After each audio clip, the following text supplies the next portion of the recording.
All right, so I want to take a few moments to highlight the different challenges we're faced with in this essay project. So let me go through each of these and explain what I mean by them. So the first challenge, we're challenged to write an essay with a coherent and purposeful structure and organization that resists the limiting nature of the 5-paragraph essay.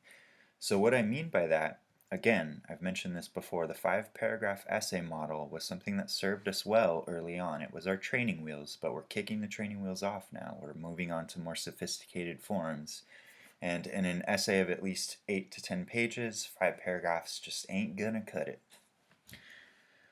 But we still want to think about our organization and structure. Just because we're not writing a 5-paragraph essay doesn't mean that we are not thinking about paragraphs or the way that we've organized our ideas.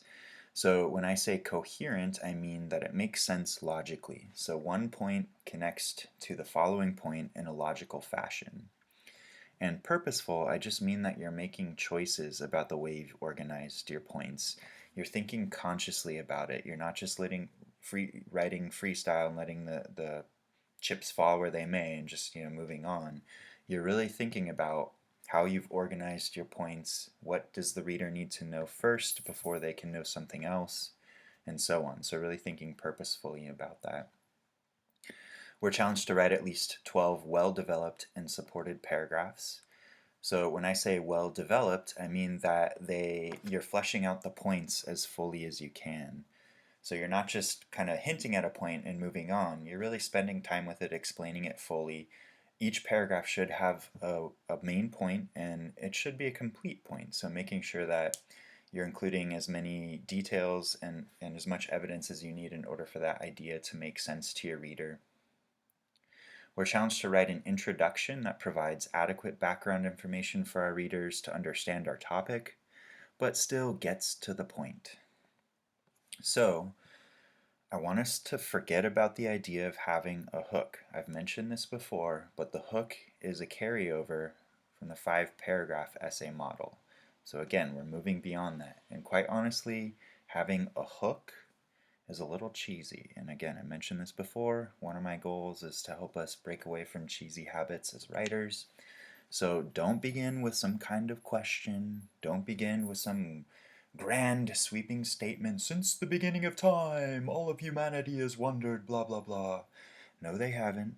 Don't just go search for some random quote from like Benjamin Franklin or Malcolm X or whoever just because you think it sounds cool. No, when I say get to the point, we want to introduce the topic, make sure that our readers are acquainted with what's going on, but we're still getting to the point. We're not just kind of putting in a bunch of filler or reverting to those kind of cheesy 5-paragraph essay model stuff. So the hook, forget about that idea. One effective way of introducing a topic is to introduce a key text. So if there's a key text or source that really kind of sets up the issue well, begin with a brief but detailed summary of that text. That's a great way to start. Not the only way to start, there are other ways to do it, but that's a good way.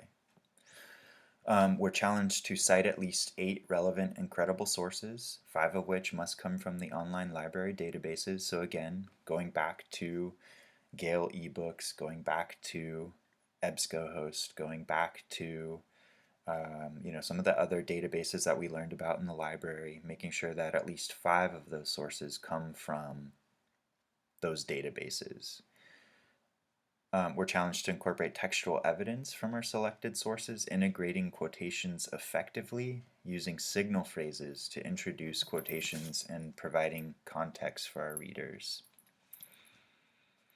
So when I say incorporate textual evidence, I mean that we're incorporating quotations from the sources that we found. We're integrating our quotations effectively. So by integrating, we mean that we're making sure they fit in the paper. They're not just thrown in there randomly without any sort of explanation. Sorry guys, hold on. My kitty just jumped on my desk and is now wanting to help. Say hi, Rips. No, she's not going to say hi. She just wants to sit on the keyboard, so. Okay. Go on. Sorry about that. So integrating quotations effectively. So again, when we integrate something, it means that we make it feel a part of. It belongs. It's not just thrown in there. So one way to help integrate our quotations is by using signal phrases to introduce them. So one example would be Lunsford states, right? So you give the author's name and then a signal verb that introduces the quote. According to so-and-so, blah, then you have your quotation. So it's important that you're attaching quotations with signal phrases. And something else, and I've mentioned this, some of you may have noticed this in the feedback I provided on Major Essay Project 1, it's really important that we're providing context for our readers when we introduce quotations.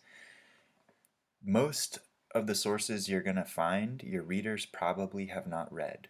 Or if they have, maybe they've forgotten, or maybe it's been a while, they're not as familiar with that source as you are. So it's really important that you explain how a quotation makes sense or what that quotation is referring to, so that your reader understands, like, okay, that's what this quotation is referring to. So you want to provide some background information, some context for the quotation so it makes sense to your reader.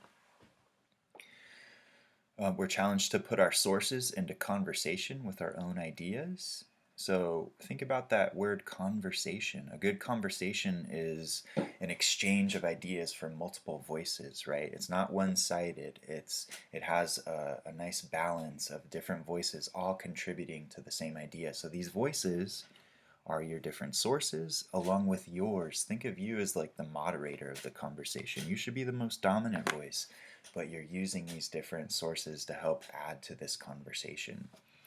So think about this question: how can we synthesize these different sources with our own ideas? And that word synthesize, such a good one. Say it out loud: synthesize. Synthesize. Good word, huh? So when we synthesize something, it means that we take pieces of different ideas and we connect them together to create new ideas. I've used this analogy before when we've talked about Major Essay Project 1 and some of the various other things we've talked about in the class. Think of this as like baking a cake, for example. So you lay all of your ingredients out on the counter. Just because you've put them all side by side, you have your flour, you have your eggs, your sugars, etc. Just because they're next to each other doesn't mean that it's the cake, right? You need to combine them in the right measurements at the right times, the right temperatures, etc., in order to make them all come together to create that new idea, which is the cake. Oh, Ripley's back. Go look out the window. Oh.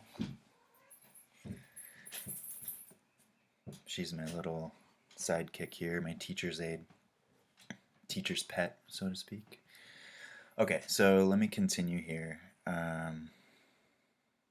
So the next challenge, we want to think about our audience and our purpose for writing this. So we call that the rhetorical situation. Remember that triangle we talked about?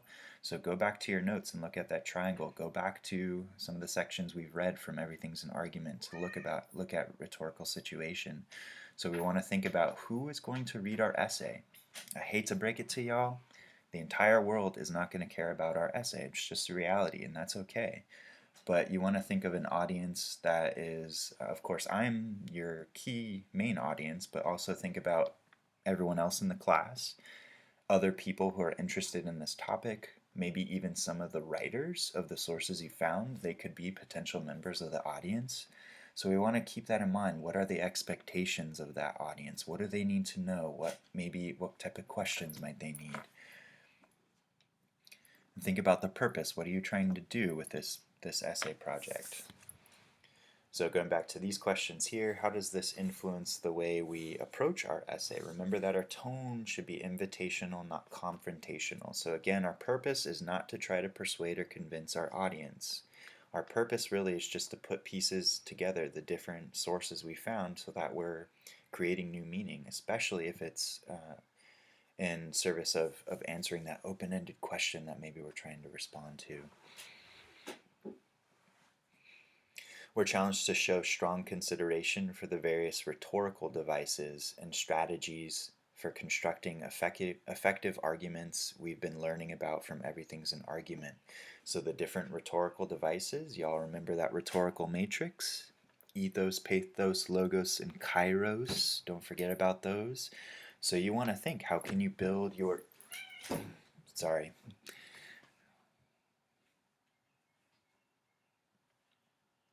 I'm gonna go ahead and pause and just oh.